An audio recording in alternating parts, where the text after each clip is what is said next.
Naam, akiendelea na hoja zake kutoka kikao kilichopita, Tundu Lissu aliendelea kuwasilisha utetezi wake mbele ya Mahakama Kuu, akijikita katika kile alichokitaja kuwa ni mapungufu makubwa katika uchunguzi na ushahidi wa upande wa mashtaka. Tundu Lissu aliwaambia majaji kuwa mashahidi wa upande wa mashtaka, shahidi wa kwanza, shahidi wa pili na shahidi wa 16 walikiri kuwa kuikosoa serikali, kuainisha mapungufu ya serikali na kupinga sera za serikali si makosa ya jinai kwa mujibu wa sheria.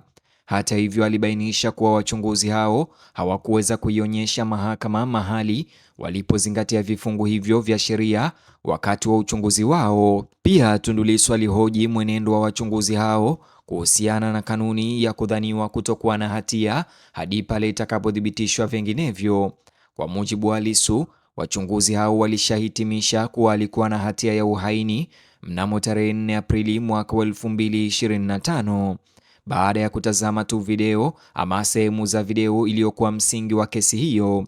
Alisema shahidi wa kwanza alimwonyesha shahidi wa pili sehemu teule za video hiyo, na siku hiyo hiyo akaagiza kufunguliwa kwa jalada la uchunguzi kwa shahidi wa 16 naye Amin Mahamba naye alitoa ushahidi kwamba baada ya kutazama video hiyo pamoja na wachunguzi wengine walihitimisha kuwa ilikuwa na maudhui ya uhaini na taarifa za uongo. Tundu Lissu alisisitiza kuwa hali hiyo ilionyesha kuwa wachunguzi hawakushughulikia kesi hiyo kwa mtazamo huru na usio na upendeleo. Aidha, alieleza mahakama kuwa wachunguzi hawakuwahi kuwasiliana naye ili kuuliza maana ya kauli zake.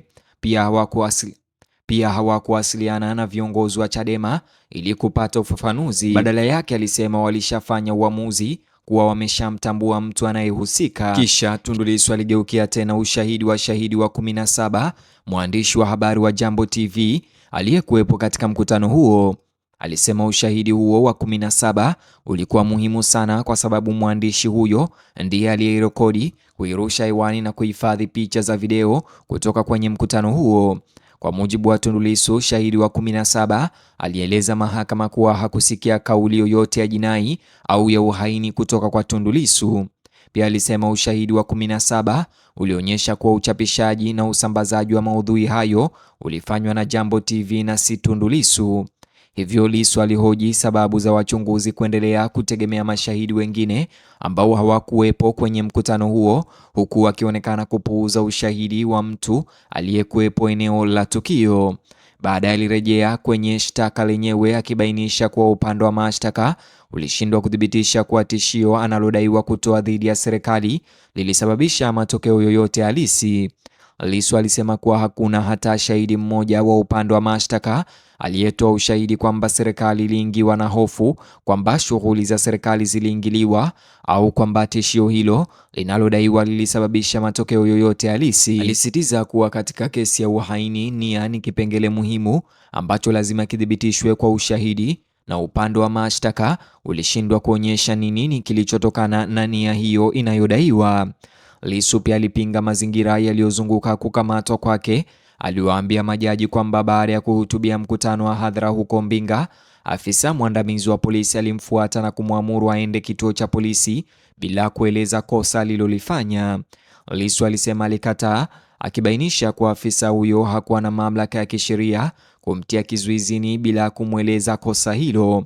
Kulingana na maelezo yake, polisi walirusha mabomu ya machozi na kutumia nguvu kuwatawanya watu waliokuwa kwenye mkutano huo.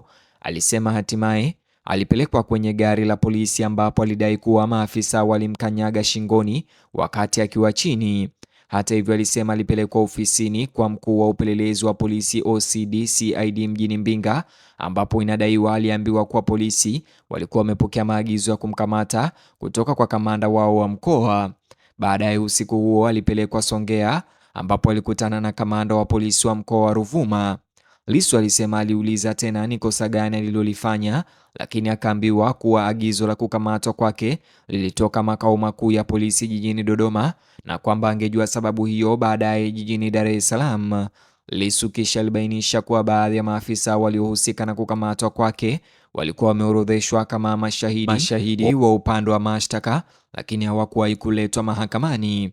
Alisema kuwa kama maafisa hao wangetoa ushahidi, wangeweza kutoa maelezo kuhusu jinsi kukamatwa huko kulivyofanyika na kama taratibu sahihi za kisheria zilifuatwa.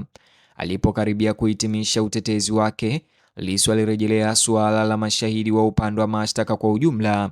Aliwaambia majaji kuwa mashahidi wote 17 wa upande wa mashtaka walitoa ushahidi wa maneno ambao kwa mtazamo wake ulitofautiana katika vipengele muhimu na nyaraka 16 zilizowasilishwa mahakamani kama ushahidi.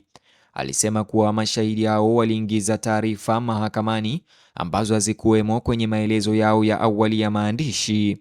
Kwa Tundu Lissu, utata huo ulifanya ushahidi wa upande wa mashtaka kutokuwa wa kuaminika.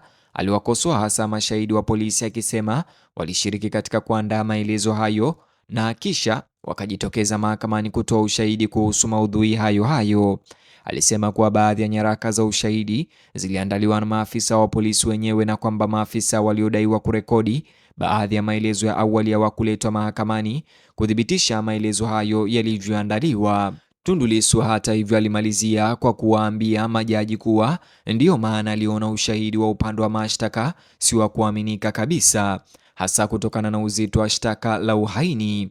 Katika hatua hiyo, Jaji Ndunguru alimuuliza Tundu Lissu kuhusu mashahidi ambao hawajafikishwa mahakamani. Tundu Lissu alijibu kuwa kutokuwepo kwao kuna maanisha upande wa utetezi umenyimwa fursa ya kupima jinsi taarifa hizo zilivyoandikwa na iwapo zimeandaliwa kwa usahihi. Baada ya Tundu Lissu kueleza kuwa amekamilisha sehemu hii ya utetezi wake, wakili wa serikali ajuae Zengeli aliomba mahakama hiyo mapumziko ya kiafya kabla ya upande wa mashtaka kuanza kuhojiwa.